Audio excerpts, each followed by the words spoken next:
నమస్తే శ్రీమాత్రే నమః శ్రీకృష్ణాయ నమః. మనకి ఖగోళంలో ప్రతిసారి అనుకుంటూనే ఉంటాం కదా!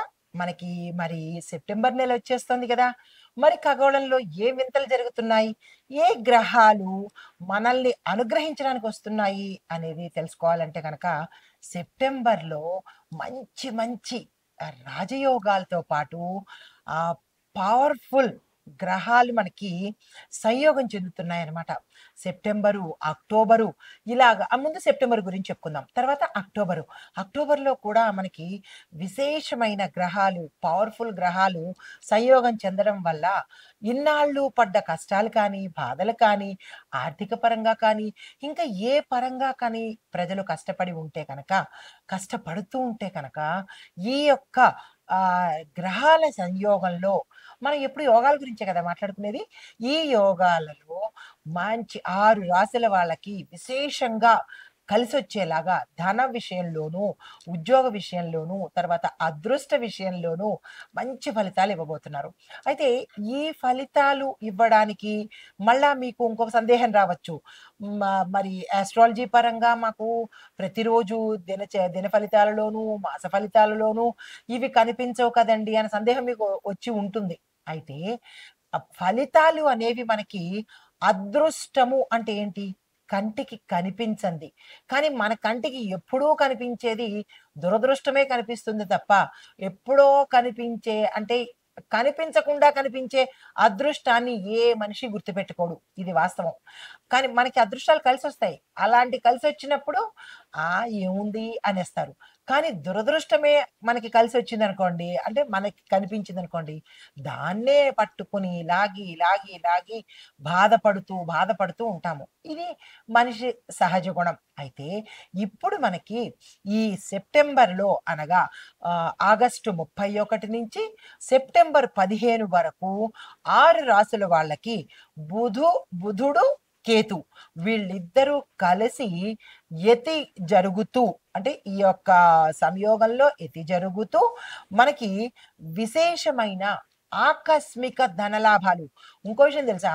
మనకి ఆకస్మిక ధనలాభాలొస్తే ఎవ్వరికీ చెప్పరు. అదే గనక నష్టం జరిగిందన్నా, లేదంటే ఏదైనా మోసపోయామన్నా, లేదంటే డబ్బు గాని ఏది నష్టపోయినా లే దాని గురించి పదే పదే అందరికీ చెప్తారు తప్ప, నాకింత మంచి జరిగింది అని చెప్పరు. కానీ వాళ్ళు తెలుసుకుంటే చాలు ఎవరికీ చెప్పక్కర్లేదు.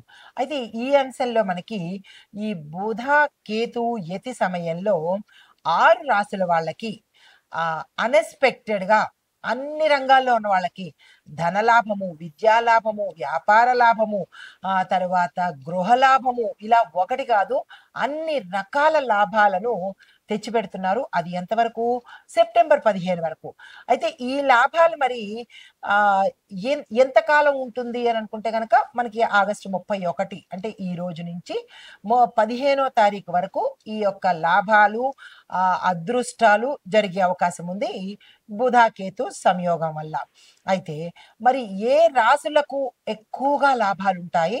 మరి ఏ రాశులకు కొంచెం మిశ్రమంగా ఉంటుంది అంటే గనక, ముందు ఎక్స్‌ట్రార్డినరీగా ఉండేది, ఆకస్మిక లాభాలు వచ్చేది మిథున, సింహ, కన్య, కుభ కుంభ. ఈ 4 రాశుల వాళ్ళకి విశేషమైన చా లక్షణాలతో పాటు విశేషమైన లాభాలను కూడా తెచ్చిపెడుతున్నారు.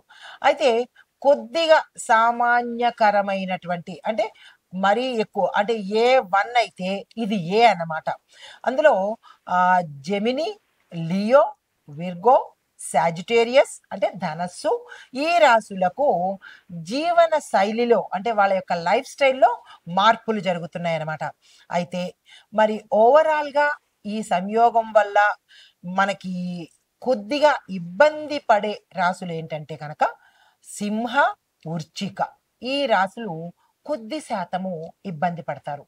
అయితే ఎక్కువగా ప్రయోజనాలు పొందే రాసులు అంటే వీటిని సాగ్రిగేట్ చేసి మీకు అర్థమయ్యే రీతిలో చెప్తున్నాను. ధనస్సు, వృశ్చిక రాసులకు ధన లాభాలు వాళ్ళ యొక్క స్థానంలో ఉద్యోగస్తులకైతే ఉద్యోగ లాభాలు, ప్రయోజనాలు, రాజకీయ నాయకులకైతే పదవులు, ధన లాభాలు ఇవి జరుగుతాయి. అయితే మరి ఈ 2 కలయికల వల్ల దీంతో పాటు 30వ తారీఖు ఆల్రెడీ అంటే ఆగస్టు 30న అంత క్రితమే సూర్యుడు కూడా ఈ సంయోగంలో ఉన్నాడు. అంటే సూర్య, బుధ, కేతు ఈ 3 గ్రహాలు యాడ్ అయినప్పుడు కర్కాటక, వృశ్చిక, ధనస్సు రాశులకు విశేషమైన ఎక్స్ట్రాడినరీ ఫలితాలు ఇవ్వబోతున్నాడు. అయితే ఇప్పుడు ఈ 6 రాశులు ఏమిటయ్యా అంటే ఏ పరంగా ఇస్తున్నాడు? మీకు సందేహం రావచ్చు. మంచి శుభ ఫలితాలు, ఆకస్మిక ఫలితాలు అంటున్నారు. మరి ఏ రకంగా మాకు ఫలితాలు వస్తాయి అంటే కనుక ముందుగా మిథున రాశి చాలా జాగ్రత్తగా వినండి. అందుకే నేను మీకు ఒక్కొక్కటి వివరంగా తెలియజేస్తున్నాను. మిథున రాశి వాళ్ళకి ధనపరము, చాతుర్యము అంటే వీళ్ళు ఏ రంగంలో ఉన్నా చాలా చక్కగా రాణించే అవకాశము, నాయకత్వ లక్షణాలు మిథున రాశిలో వాళ్ళకి ఇస్తున్నారు. ఏ రంగంలోనైనా తీసుకోండి. తర్వాత సింహరాశి వాళ్లకు ధనముతో పాటు ఆధ్యాత్మిక లాభాలు, దాంతో పాటు సంతోషకరమైన అంటే మీరు సాటిస్ఫై అయ్యేటటువంటి చేంజెస్ మీ లైఫ్లో కావచ్చు, మీ కెరియర్లో కావచ్చు జరిగే అవకాశాలు కనబడుతున్నాయి. తర్వాత కన్యా రాశి వాళ్ళకి చూసుకుంటే కనుక ఆర్థికంగా they are very strong enough. ఎంత స్ట్రాంగ్గా అవుతారంటే ఈ సమయంలో అంత స్ట్రాంగ్ అవుతారు. దాంతో పాటు నేతృత్వ లక్షణాలు అంటే లీడర్షిప్ క్వాలిటీస్, రాజయోగాలు కలగడంతో పాటు వాళ్ళ వాళ్ళ రంగంలో వాళ్ళు ద ఐకాన్ అన్నట్టుగా ఉంటారనమాట. తర్వాత కుంభరాశి వాళ్ళకి చూసుకుంటే ధనంతో పాటు అంటే ఇక్కడ మీరు గమనించాల్సింది ఏంటి, ధనం అనేది అందరికీ కామన్ గా ఉంది ఫస్ట్ పాయింట్. రెండోది ఎక్స్ట్రాడినరీ క్వాలిటీస్, అదేంటి ఒక్కొక్కరికి మాట చాతుర్యము, నేతృత్వ లక్షణాలు ఇలాగిస్తున్నాడు. ఇప్పుడు కుంభరాశి వాళ్ళకి ఏంటి, ధనంతో పాటు వాళ్ళు ఏ పనైనా చాకచక్యంగా చేసుకునేటటువంటి నేర్పు ఇస్తున్నాడు. మరి ఇది కూడా అదృష్టమే కదా. తర్వాత ధనస్సు రాశి వాళ్ళకి మళ్ళా అగైన్ ఏమిటుంది, ధన లాభము, ఆర్థిక లాభాలతో పాటు భావ ప్రకటన అంటే వాళ్ళ యొక్క భావాన్ని ఏ రంగంలో ఉన్న వాళ్ళైనా సరే నిష్కర్షగా చెప్పడము, తద్వారా లాభం పొందడము. ఉద్యోగస్తులకైతే వాళ్ళ భావాన్ని తెలియజెప్పేటప్పుడు వాళ్ళకి సంబంధించినటువంటి కేడర్ ఇవ్వడము, వాళ్ళకి సంబంధించినటువంటి లాభాలు వాళ్ళకు వస్తాయి. విద్యార్థులకు సంబంధించిన కేడర్ బట్టి విద్యార్థులకు వస్తాయి. రాజకీయ పరంగా చూసినట్టయితే రాజకీయ పరంగా వస్తాయి. ఇక్కడ మీరు ఒకటి గమనించాలి ఏంటంటే, మాకు ఆకస్మిక ధనలాభం అన్నారు, మాకేం కనబట్టలేదు అని స్టూడెంట్స్ అన్నారు అనుకోండి. స్టూడెంట్స్కి ఆర్థిక లాభాలు ఎందుకు వస్తాయి? రావు కదా. స్టూడెంట్స్కి వచ్చే లాభాలు ఏమిటి, వాళ్ళ కెరియర్ బాగుండడము, పరీక్షల్లో ర్యాంకులు రావడము, వాళ్ళు అనుకున్నట్టుగా స్కాలర్షిప్స్ రావడము, వాళ్ళ స్థాయిలో వాళ్ళ కెరియర్కు తగ్గట్టు లాభాలు వస్తాయే కానీ ఈ ధనం వాళ్ళకెందుకు అవుతుంది? అదే వ్యాపారస్తులకు చూస్తున్నారనుకోండి, వ్యాపారంలో వృద్ధి, వ్యాపారంలో లాభాలు, వీళ్ళకి చదువులో రాదుగా. అందుకే క్లియర్గా చెప్తూ ఉంటాను ఏంటంటే, ఏ రంగంలో ఉన్న వాళ్ళకి ఆ రంగంలో లాభాలు వస్తాయి. ఇప్పుడు వ్యవసాయదారులకు విశేషమైన లాభం అంటాము అంటే వాళ్ళ రంగం ఏంటి, వ్యవసాయం చేయడం, పంటల దిగుబడి పెరగడము, దానికి తగ్గట్టుగా రేటు పలకడము, ఇది వాళ్ళకు సంబంధించిన లాభాలు. ఆ వ్యవసాయ లాభాలు తీసుకొచ్చి మనకు వర్తించుకుంటే అవుతుందా? అవ్వదు కదా. కాబట్టి లాభము అనంగానే ధనం ఒక్కటే మీ మైండ్లో పెట్టుకోకండి. ఏ రంగానికి తగ్గట్టుగా ఆ రంగము లాభాలు పొందుతారన్నమాట. తర్వాత వృశ్చిక రాశి చూసుకుంటే మళ్ళా అగైన్ ధనలాభము, కొత్త కొత్త అవకాశాలు వచ్చే అవకాశం కనబడుతోంది. తర్వాత కర్కాటక రాశి చూసుకున్నట్టయితే ధనలాభము, గౌరవము, కొత్త వ్యాపారాలు, శుభప్రదము, తర్వాత శుభకార్యాలకు సంబంధించినటువంటి ధనము ఆకస్మికంగా రావడము, ఇలాంటివన్నీ లాభాలు. అంటే ఓవరాల్గా ఈ 6 రాశుల వాళ్ళకి ఏం కనబడుతోంది, ధనంతో పాటు వాళ్ళ వాళ్ళ కేడర్కు సంబంధించినటువంటి లాభాలు కలుగుతున్నాయన్నమాట. ఇది అంటే మనకి ఈ సెప్టెంబర్ 10-15 వరకు ఈ యొక్క రాసుల వాళ్ళకి విశేషమైన ఫలితాలు ఇవ్వబోతున్నారనమాట. అయితే ఇంకా మరి రాశి ఫలితాలలో చూసుకున్నట్టయితే ఒక్కొక్క రాశికి ఏ రకంగా ఉండబోతోంది అనే అంశాలను మనం చర్చించుకుందాం. నమస్తే. అయితే ఇప్పుడు మనము ఇందాక చెప్పుకున్నట్టు ఆగస్టు 31న బుధుడు, కేతు సంయోగం చెందుతున్నారు. విశేషమైన యోగం కలగబోతోంది. 30వ తారీఖే మనకి సూర్యుడు కూడా కలిసి ఉన్నాడు. 31న ఈ బుధుడు, కేతు కలిశారు. అంటే 3 గ్రహాలు ఆగస్టు 30 నుంచి సెప్టెంబర్ 15 వరకు మంచి ఫలితాలు ఇవ్వబోతున్నారు. ముందు మనము చెప్పుకున్నట్టుగా 6 రాసులకు విశేషమైన ఫలితాలు ఇచ్చాడు. అయితే మరి మిగతా రాసులకు మిశ్రమ ఫలితాలు ఇస్తున్నారు. ఏ అంశంలో? ఓవరాల్‌గా ఇస్తున్నారు. అంటే వాళ్ళ వాళ్ళ రంగానికి తగ్గట్టు వాళ్ళకి యోగాలు కలిగిస్తున్నారు. మరైతే మేషరాశి నుంచి మీనరాశి వరకు అందరికీ వివరంగా ఏ అంశంలో ఎవరెవరికి ఎట్లాంటివి ఇస్తున్నారు అనేది మనం ఇక్కడ పరిశీలన చేద్దాము. ఎందుకంటే మీకు అనుమానం రావచ్చు. మరి మాకు లాభాలు అన్నారు. ఏ అంశంలో లాభాలు వస్తాయి? ఏ కేటగిరీలో లాభాలు వస్తాయి? ఎట్లాంటి ఫలితాలు వస్తాయి? ఎక్కడ మేము జాగ్రత్తగా ఉండాలి? ఎక్కడ మేము సంతోషంగా ఉండాలి అనేది రాశి ప్రకారంగా మేషం నుంచి మిగతా రాశులన్నిటికీ కూడా ప్రతీదీ వివరంగా తెలియపరుస్తాను. తదుపరి రాశి వృషభ రాశి. ఈ రాశి వారికి వృత్తి, వ్యాపార, పారిశ్రామిక, వాణిజ్య ఆహ్, ఈ రంగాలలో ఉన్న వాళ్లకు విశేషమైన లాభాలు, అవకాశాలు, పెట్టుబడుల కోసం కానీ, కొత్త అవకాశాలు కానీ, ఇలాగ మీకు ఏదైనా టెండర్లు వేసుకోవడానికి కానీ, లేదా అంటే ఏదైనా విస్తరణ కోసం కానీ, లేదా కొత్తగా రావడానికి కానీ, ఇలా మీకు సంబంధించిన అంశాలలో విశేషమైన ఫలితాన్ని ఇవ్వబోతున్నారు. దాన్ని మీరు ఉపయోగించుకునే ప్రయత్నం చేసుకోండి 15 రోజుల పాటు. అయితే పాత బాకీలు కూడా గతంలో ఏవైనా ఉండి ఉంటే అవి కూడా తిరిగి ఈ సమయంలో మీకు వసూలయ్యే అవకాశాలు కనబడుతున్నాయి. భూ సంపద, వాహన సంబంధిత లాభాలు కూడా వచ్చే అవకాశం కనబడుతోంది. అంటే భూములు కొనుక్కుంటారు, వాహనాలు కొనుక్కునే అవకాశం ఉంది.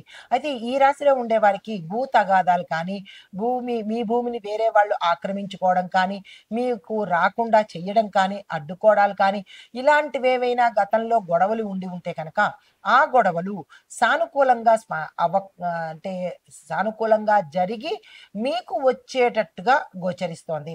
అయితే జీతభత్యాలు పెరిగే అవకాశంతో పాటుగా మీకు ఉన్న స్థాయి నుంచి వేరే స్థాయికి వెళ్ళడము ఉద్యోగస్తులకు, కెరియర్‌లో ప్రమోషన్స్ రావడము, తర్వాత స్థిరమైన జాబ్ ఉండడము. అంటే ఇన్నాళ్ళు కాంట్రాక్ట్ బేసిస్ మీద చేసిన వాళ్ళకి ఈ సమయంలో మీ ఉద్యోగము పర్మనెంట్ అయిపోయేటట్టుగా ఉద్యోగస్తులకు మంచి లాభాలు తెచ్చిపెడుతున్నారు. అయితే ఇంకా వ్యాపారస్తులకు చూసుకున్నట్టయితే కనుక ఇందాక అనుకున్నట్టుగా మంచి మంచి లాభాలొస్తాయి. ఇంకొక విషయము, మీరు ఎవరైనా ఈ సమయంలో మేము విదేశాలలో వెళ్ళి మా యొక్క వ్యాపారాన్ని అక్కడ చేసుకుందాము అని అనుకున్న వాళ్లకు తక్షణమే ఆ ప్రయత్నాలు చేసుకోండి. సక్సెస్ అయ్యే అవకాశం కనబడుతోంది. ఈ సమయాన్ని వృధా చేసుకోకండి.